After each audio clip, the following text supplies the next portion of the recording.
உணர்ச்சி பூர்வமாக இறைவன் தான் எல்லாம் என்று அந்த ரெண்டு சிந்தனையே இருக்காது. எல்லாமே டோட்டலா சரண்டர்.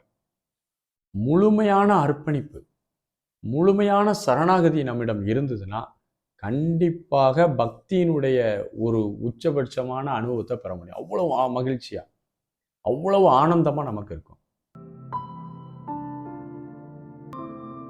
தியானமா பக்தியா அப்படிங்கிறது ஒரு சிந்தனை. பக்தி அப்படிங்கிறது ஒரு ஆரம்ப காலத்தில் மனிதனிடம் இருக்கக்கூடிய உயர்ந்த ஒரு குவாலிட்டி. நாம் நமக்கு மேலே இறைவன் இருக்கிறான் என்ற ஒரு கருத்தை உருவாக்கி கொண்டு அந்த கருத்தின் மீது நம்பிக்கை வைத்து ஒரு மனிதன் தன்னுடைய ஆணவம், கண்மம், மாயை போன்றவற்றை விலக்கி முழுமையாக அந்த இறைவனிடம் தன்னை சரணாகதி செய்யும் போது அவன் உளவியல் ரீதியாக நன்கு ஓய்வை பெறுகிறான், ஒரு சிந்தனை தெளிவை பெறுகின்றான், மற்ற உயிர்களுக்கு தீங்கு செய்யக்கூடாது என்ற ஒரு மன நிலையை பெறுகிறான். பக்தி என்பது மனிதனை நெறிப்படுத்தக்கூடிய மிகப்பெரிய ஒரு ஆயுதம்.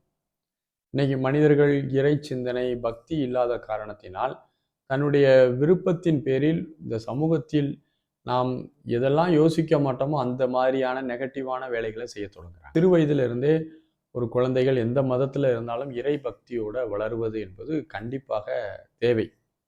அது மதம்லாம் ஒரு பிரச்சனை இல்லை. கடவுள் என்பது நம்ம வசதிக்காக ஒவ்வொருத்தரும் தனித்தனியாக வச்சுருக்கோம். ஆனால் உண்மையிலே எல்லாருக்கும் ஒரே கடவுள் தான் இருக்க முடியும். அதுதானே லாஜிக் மைண்டுமே. அந்த லாஜிக்கலாகவே அதுதானே.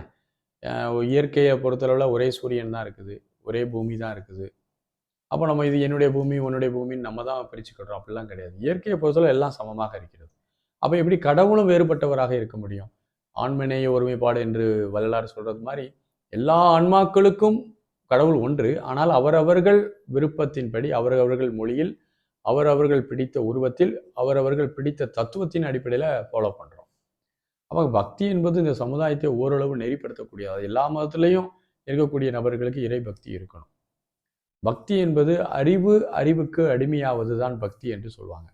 நாம் நம்முடைய இறைவனாக நம்ம மனதையே பாவித்து நாம் அந்த மனதிற்கே வணக்கத்தை செலுத்துவது தான் பக்தி. யோகம், தியானம் என்பது என்னன்னா பக்தியினுடைய உச்சபட்சமான புரிதலில் தியானம் வரும். முதலில் மனதை இறைவனிடம் கரைத்து பழகுவதற்காக அந்த சரணாகதி தத்துவத்தை ஃபாலோ பண்ணி பக்தி பண்ணுறோம். அது முழுமையாக இருக்கும்போது அந்த சரணாகதி முழுவதாக அடைந்த பிறகு அமைதியாக உட்கார்ந்து நாம் நம்மை படைத்த அந்த மூலப்பொருளை தேடக்கூடிய ஒரு விஷயம்தான் தியானம்.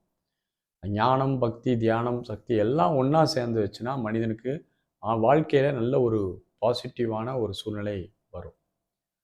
அதாவது நம்ம எந்த அளவு உணர்ச்சி பூர்வமாக இறைவன் மீது நம்பிக்கை வைக்கிறோமோ, உணர்ச்சி பூர்வமாக இறைவன் தான் எல்லாம் என்று அந்த ரெண்டு சிந்தனையே இருக்காது. எல்லாமே டோட்டலா சரண்டர். முழுமையான அர்ப்பணிப்பு, முழுமையான சரணாகதி நம்மிடம் இருந்ததுன்னா கண்டிப்பாக பக்தியினுடைய ஒரு உச்சபட்சமான அனுபவத்தை பெற முடியும். அவ்வளவு மகிழ்ச்சியா, அவ்வளவு ஆனந்தமா நமக்கு இருக்கும். அதே மாதிரி ஒரு மனிதனுக்கு தன்னுடைய மனதை குறித்தும் மனதை தாண்டி இருக்கக்கூடிய விஷயங்களை அறிந்து கொள்வதற்கான அடிப்படை ரூட்டே பக்தியின் தூண்டுதல்ல தான் வருது. பக்தி தான் யோகமாக பரிணமிக்கிறது. யோகத்தின் உச்சபட்சமான நிலை தியானமாக பரிணமிக்கிறது. ஆகவே பக்தியில் முழுமை பெறும்போது அது யோகம், யோகத்தில் முழுமை பெறும்போது அது தியானம், தியானத்தில் முழுமை பெறும்போது அது தவமாக பரிணமிக்கிறது. அனைவருக்கும் வாழ்த்துக்கள். நன்றி, வணக்கம்.